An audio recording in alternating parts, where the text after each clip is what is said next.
Hello, people of the internet. I hope you're all doing great. Welcome to my next video. As you can see, I'm outside, and that's because it's warm for the first time in like 7 months. I was in Bangalore, and it was cold there also. So, yeah, I'm really enjoying this. It's starting to get a little colder because it's like evening. But yeah, today I am wearing this beautiful shirt from Feminist Trash Store. It says Angry Feminist Type, which I am. If you follow me on Instagram, I 100% am. But I'm wearing this shirt, and it's very much like connected to the topic that I want to talk about because it is Women's History Month, and well, I don't want to really get that political because that's like not for this channel. Um, I wanted to talk about feminist icons from Tamil movies. Right? I haven't watched that many Tamil movies. I mean, I've watched a good amount, but not as much as of you probably have. So I'm just going to talk about the ones that I've seen, and if you guys know any other movies that I have not watched or any movies I've like missed out, feel free to reach out and like tell me. I might find a really good new movie. But first of all, I'd like to say that a lot of Tamil movies are not very feminist oriented. They either take up two forms. One of them is either they're definitely like very overtly anti-feminist, where the woman characters exist only for the betterment of the guy character and the guy lead. They usually don't have personalities. They're usually sexualized to in the worst way, and like if they show an ounce of like modernity, or like if they I don't know, if they wear like jeans or something, they're sexualized and then they're like harassed and then victim blamed, and then they have to play the damsel in distress. And the other one, which bothers me even more, is the type of feminism that people think is, I mean, the type of behavior that people think is feminism, but is actually like girl boss kind of thing. A girl boss is basically someone who, like a woman, who is powerful in the way that she oppresses other people the same way men oppress other people. If that makes sense. So like, if you watched Imaika Nodigal, it's a beautiful movie, but the way they show that little girl speaking to the policeman, just because they want to portray her as a strong woman just like her mother, they make her say really nasty stuff, very demeaning things, and very age inappropriate things like I will kill you or I will slap you, something like. It's just disrespectful, and that is not feminism. Screaming at someone who has not provoked you just to prove that you're powerful is not feminism, but that's something that in a lot of these Tamil movies it's propagated. For example, this one movie by Jyotika, I forgot the name of it. It's actually, there are two movies. One is I think Thambi or something, and the other one is where she is a police officer, and this teenage girl who gets pregnant comes to her for help. And in both of those, Jyotika's just like, what do you want? And she's like always screaming and like very violent and aggressive. But she doesn't help anyone with her aggression. She's just being aggressive to prove that she's a strong woman. So that is not the right direction at all. There was another movie, Vete, which came out a while ago, and in that, Samira Reddy was the heroine, and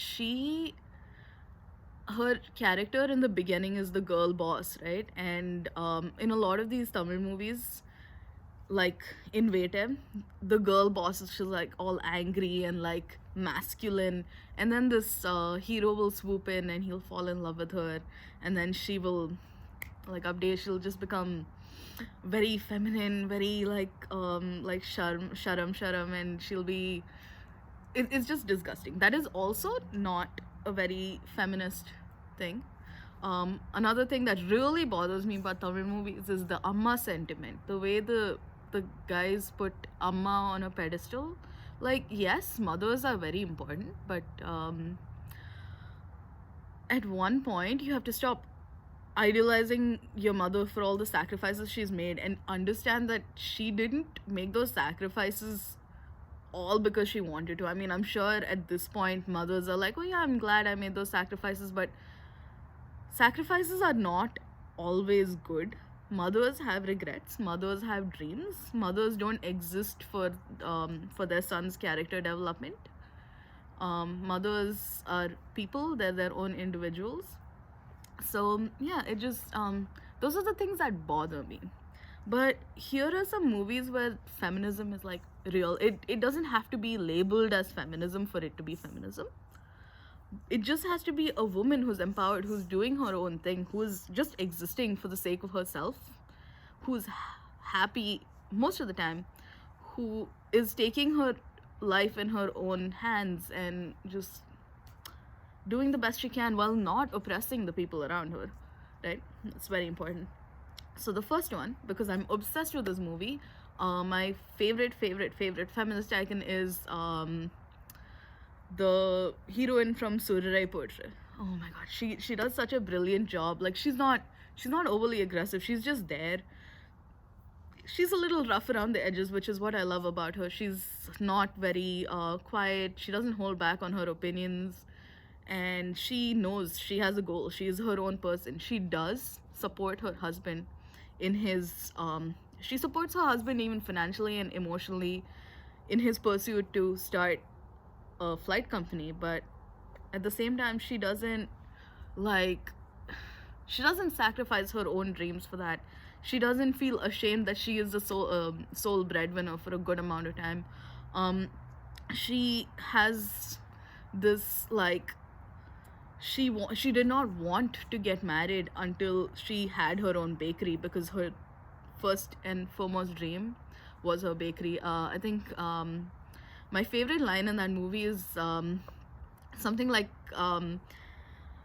she's like enakku kalyano aayadhu anakku kalyano aayadhu kind of thing, because he's like married to his dream and she's married to her dream. It's really cute, and I love how they portray the conflict that Surya goes through, because he is not the breadwinner and people are talking, but in the end he deals with it, because who said that the man has to be the sole breadwinner of the house, right? Yeah, and also just like the way she acts is amazing. My second one is from this movie called Muppataru Vaidanile, and the actress is Jyotika.